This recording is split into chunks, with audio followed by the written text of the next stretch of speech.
নমস্কার। আমরা দেখি যে আপনারা অনেক সময় অনেক পুজোতে ফাস্টিং করেন, অনেক ব্রত রাখেন। কেন করেন?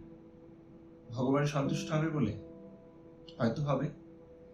কিন্তু যদি যে সময়টা ফাস্ট করছেন, যে সময়টা খাচ্ছেন না, যে সময়টা উপোসে আছেন, সেই খাবারটা যদি অন্তত একজন যে খুব ক্ষুধার্ত তাকে দিয়ে দেন, তাহলে বোধহয় আপনার ঈশ্বর আরো বেশি খুশি হবে। তাহলে বোধহয় আপনি যে প্রার্থনাটা করছেন সেটা হয়তো আরো বেশি তাড়াতাড়ি আপনাকে ফল দেবে। কারণ তার কাছে, সেই ভিখারিটার কাছে বা সেই ক্ষুধার্তটার কাছে কিন্তু সেই ফাস্টিং এর কোনো মানে নেই। তার কাছে খাবারটা দরকার।